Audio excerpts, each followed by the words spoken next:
Cardinal साहब की गुफ्तगू, एक एक लफ्ज़ मोतियों से टका हुआ। हमारी खुश नसीबी है, इस शहर की खुश नसीबी है कि इस शहर में कार्डिनल जोसेफ कूट्स मौजूद हैं। मैं आप हजरात, ख़ास तौर पर जो स्टूडेंट्स हैं, ये मेरे बच्चे बैठे हुए हैं यहाँ, इनमें से बहुत सौ के इल्म में ये बात नहीं होगी, मेरे भी इल्म में ये बात नहीं थी कुछ अर्सा पहले तक कि कार्डिनल का मकाम क्या होता है। और हम कितने खुशबख्त हैं कि हमारे शहर में कराची में एक कार्डिनल मौजूद है। दुनिया में, मैं आपकी खिदमत में, इससे पहले कि मैं मौजू पे आऊँ बात करूँ,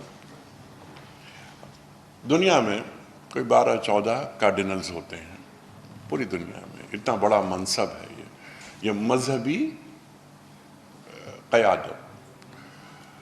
और इन्हीं 12-14 जो कार्डिनल्स हैं उसी में से पोप मुंतखब होता है। हमारी तो दुआ है कार्डिनल साहब कि जो वेटिकन में पोप साहब तशरीफ फरमा हैं, अगले पोप पाकिस्तान से, कराची से जोसेफ कूट्स हों। हमें कितनी खुशी होगी कि एक पाकिस्तानी वो वेटिकन जा रहा है और वहां वो उस इतनी बड़ी मसनद पर मौजूद है। मोहब्बत, सोशल इंजीनियरिंग जिसे हम कहते हैं, हमारे माशरे ख़राब क्यों होते हैं? क्या हम पहले ऐसे थे? हम ऐसे नहीं थे। हम सोसाइटी में रंग बखेरना चाहते हैं, हम सोसाइटी को खूबसूरत बनाना चाहते हैं। बहुत सारे प्रोग्राम्स हमारे हुए, डिप्लोमेट्स में प्रोग्राम हमने किए। जब मैं ज्वाइन किया तो प्राइम मिनिस्टर साहब ने मुझे ख़ास तौर पर यह हुक्म दिया कि आप ये इंटरफेथ के हवाले से डिप्लोमेट्स में बात करें। तो पहली जो इंटरफेथ कॉन्फ्रेंस हमने की इस्लामाबाद में, उसमें कोई more than 30 ambassadors and diplomats, they were invited, they attended, and we spread the prophecy of Muhammad Mustafa, Ahmad Mustafa sallallahu alaihi wasallam. What is the spirit of Deen? What is the message of Deen? We propagated it. या अय्युहर रसूलो बल्लिग मा उन्ज़िला इलैका मिर रब्बिक, जो अल्लाह फरमा रहा है मेरे रसूल सल्लल्लाहु अलैहि वसल्लम, जो मैंने नाजिल किया है आप उसे आगे पहुंचा दीजिए। हमारा पैगाम मोहब्बत को, अल्लाह के कलाम को, अल्लाह का पैगाम, और ये तसलसल पैगाम का आदम से लेकर मूसा तक, मूसा से लेकर जीसस तक, जीसस से लेके सरकार दो आलम सल्लल्लाहु अलैहि वसल्लम, एक ही सिलसिला है। दीन मुकम्मल हो गया, शरीयत मुकम्मल हो गई, खत्म नबूवत हो गई। मा काना मुहम्मदुन नबा अहदिम मिर रिजालिकुम वलाकिन रसूलुल्लाह व खातमुन नबिय्यीन। कार्य रिसालत को आगे बढ़ाना है। हम लोगों में बात करते थे, जैसे मैंने अभी बात की कि डिप्लोमेट्स में हमने बात की, हमने उलमा में कॉन्फ्रेंसेस वगैरह कराई, लेकिन एक दिन ख्याल आया कार्डिनल साहब कि क्यों ना हम अपने बच्चों से, अपनी यूथ से बात करें। ये बाहर जाते हैं, लोगों से मिलते हैं, ये पैगाम आगे बढ़ाएं।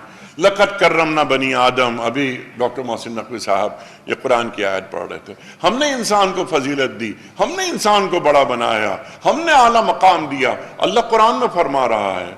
तो इंसान की बात हो रही है, बनी आदम की बात हो रही है, किसी सिर्फ मुसलमान की या क्रिश्चियन की या किसी गैर मुस्लिम की बात नहीं हो रही।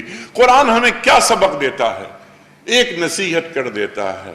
इस नसीहत को हम अगर अपने अंदर उतार लें, दिलो दिमाग में उतार लें, अल्लाह क्या फरमा रहा है अपने रसूल सल्लल्लाहु अलैहि वसल्लम से? कुल, बात शुरू होती है कुल से, बात मेरी है, अल्लाह फरमा रहा है, लेकिन मेरे महबूब, मेरे रसूल सल्लल्लाहु अलैहि वसल्लम आप पहुंचा दीजिए। क्या बात है? या अहलल किताब, ऐ लोगो, वो लोगो जो अहले किताब में से हो, जो अहले किताब में से हो। मुखातबत किससे हो रही है? اہل کتاب سے کس کے ذریعے ہو رہی ہے؟ سرکار دو عالم صلی اللہ علیہ وآلہ وسلم کے ذریعے کہ تعالوا الی کلمۃ سواء بیننا و بینکم اللہ نعبد الا اللہ، آؤ جو کامن گراؤنڈز ہیں، جو اشتراک کرتے ہیں ان چیزوں پر جو ہماری اور تمہاری مشترک ہیں، جو یکساں ہیں۔ تو کیا یہ ضروری ہے کہ جو اختلافی بات ہے میں وہی بات کارڈینل صاحب سے کروں، وہی پنڈت صاحب سے کروں، وہی سردار صاحب سے کروں؟ ہم تو اپنے گھروں میں بھی، اپنے دوستوں میں بھی ہم یہ خیال رکھتے ہیں کہ میرا ایک دوست ہے، میرا ایک کلیگ ہے، میرے ساتھ پڑھنے والا میرا کلاس میٹ ہے، میں ان سے وہ بات کروں گا۔ مجھے معلوم ہے کہ یہ چیز جب ہم پڑھا کرتے تھے تو ہم خیال رکھتے تھے یہ میرا دوست ہے، اس سے میں یہ بات نہیں کروں، یہ بری لگے گی یہ بات، دل شکنی نہ ہو۔ جب ہم اپنے دوست کا خیال رکھ سکتے ہیں تو ایک غیر مسلم کا خیال کیوں نہیں رکھ سکتے کہ ہماری کسی معاملے سے، کسی بات سے ایسا نہ ہو کہ اعتدال ختم ہوتا ہو، ہم اپنی حدود کراس کر رہے ہوں اور میرا غیر مسلم بھائی وہ میرے تعلق سے، میرے دین کے تعلق سے، میرے رسول صلی اللہ علیہ وآلہ وسلم کے تعلق سے کسی غلط تصور کو لے کے اٹھ جائے۔ وَإِنَّكَ لَعَلَىٰ خُلُقٍ عَظِيمٍ، اللہ قرآن میں فرما رہا ہے، کس کے بارے میں؟ اللہ کے رسول صلی اللہ علیہ وآلہ وسلم کے بارے میں، کہ ہم نے آپ کو اخلاق عظیمہ پر فائز کیا۔ ہمارے اور آپ کے اخلاق اتنے شاندار ہونے چاہیے کہ ایک غیر مسلم میرا بھائی یہ سوچے کہ اس کا اخلاق اتنا اچھا ہے تو ان کے رسول کا اخلاق کتنا اچھا